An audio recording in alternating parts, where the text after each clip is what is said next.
Dana was talking with the Schmo, and the Schmo asked him a question about the Mount Rushmore of MMA. And that's a topic that will never go away. It's a topic that somehow seeped in, and identifying the criteria seems to be the hardest step. But it's also a fun topic. I mean, this isn't a weird one like the pound for pound list that can never be identified or the greatest of all time, right? It's not one of these weird ones. It's, hey, who's your four? Who are the four faces for MMA?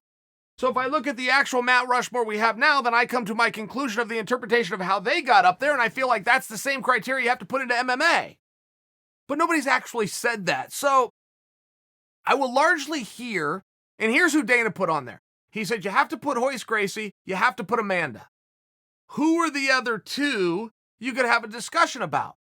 And it does seem to me, what are we doing when we do that? Are we talking about who are the four most famous fighters of all time? Is it the four most popular guys?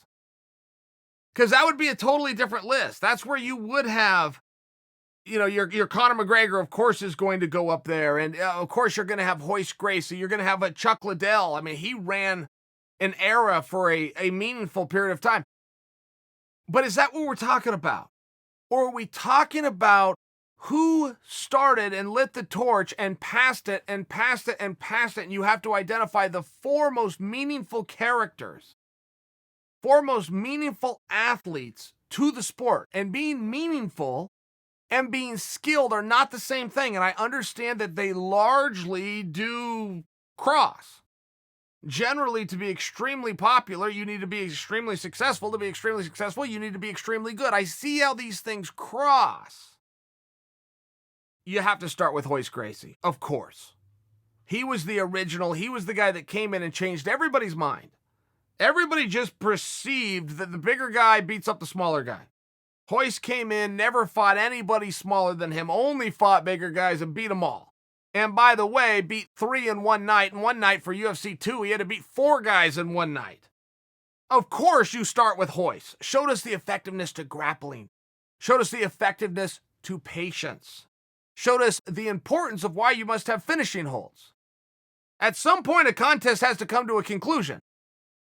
So you got to have a way to finish and conclude. Even if it's a big game of mercy where the other guy taps out or just says, I surrender, you still brought conclusion to a match.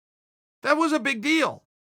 And as much as you think, well, that's obvious now, nobody had thought of that until Hoist Gracie came along and showed it in 1993. So of course you have Hoist. The question is, who did Hoist hand that baton to? You could bring in the Dan Severns, but now you're bringing in more of a type. That would be the Mark Coleman, the Mark Kerr type that got position, began to bludgeon, passed that on to a Randy Couture type that got position, was able to stop guys and really implement the TKO, which was not Hoist's intent. Hoist's intent was to show there's another way aside from a knockout to conclude a fight, which is to make the guy surrender during the fight. Something that had never been done in boxing or even offered to a boxer to be able to elect to do. Hoist never did intend for it to become an era of the TKO. But that is where the great wrestlers, who then began to stay out of the submission holds, really were able to grab that and run. But I do think you'd have to stop off before you get to the Randy Coutures of the world with the Don Frys and the Mark Coleman. I apologize, the Don Frys and the Marco Huazes. Because those were the guys who started to become very complete fighters. Don Fry with the boxing, but also with the college wrestling background. Marco Huaz with the Muay Thai, but also with the Brazilian Jiu-Jitsu background. Those started to really be the evolution of the fighters. When you get to a Randy Couture, aside from a rough and tumble guy, what Randy let everybody know is that world-class athletes can now do this sport. World-class athletes, Olympians, NCAA athletes, professional football players, never looked at mixed martial arts as an avenue that they could go. That's just not what was happening up until that time. Randy was the first person to come forward and go, you know what? I'm going to go to bed on time. You know what else I'm going to do? I'm going to try eating right. You know what else I'm going to do? I'm going to come up with something called a strategy or a game plan by watching tape and breaking this down with a coach, and then I'm going to go practice it for a period of time known as a training camp before I go into the actual competition. Again, I know what you're thinking. Chael, obviously you do those things. Not at the time that Randy started it. Randy was the first and really opened the door for other Olympians and NCAA athletes, professionals of other sports, to come over and give this a try. So it'd be very hard to not imagine that Hoist and Randy, because of the change, would need to go in there. And that's where you bring in Rhonda. Now, if you're looking at popularity or skill, and you want to go, well, you can't put Rhonda on there if she's nowhere near the skill of Amanda, I would hear that argument if that's what you're going after. But if you're going after a meaningful person that helped to change the actual sport, largely through perception, you got to go with Rhonda. They did not have the women's division. Along comes Rhonda. Open the door. Help to pave the way. That's very meaningful. If you're just going on skill, sure, you go back to Amanda. But then Amanda could have her seat taken by the Bullet, or the Bullet could have her seat taken by Wei Lee. I mean, are we just going off of who was the best?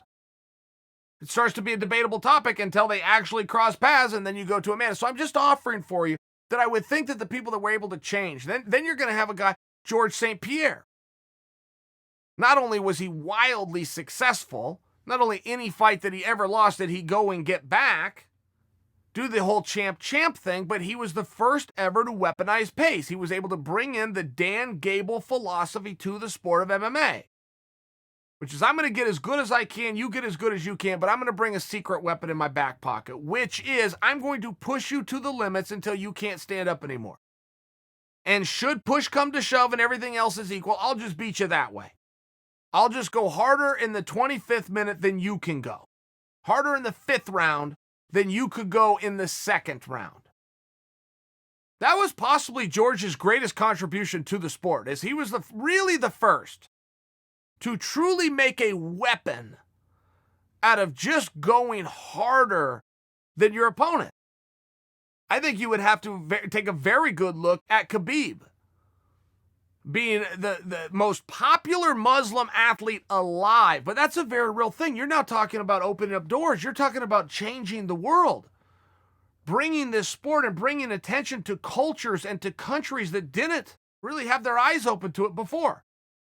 I would think that when you're talking about the Mount Rushmore, I would just think that you would have to have contributions. Who are the 4 greatest contributions? You could then argue that and break that down a number of different ways. I usually hear people who talk about it wanting to just talk about the skill. Who could beat who? But now you're having, that's the pound for pound conversation. The Mount Rushmore is supposed to mean something different. I will admit, in fairness, what is the difference is open to interpretation.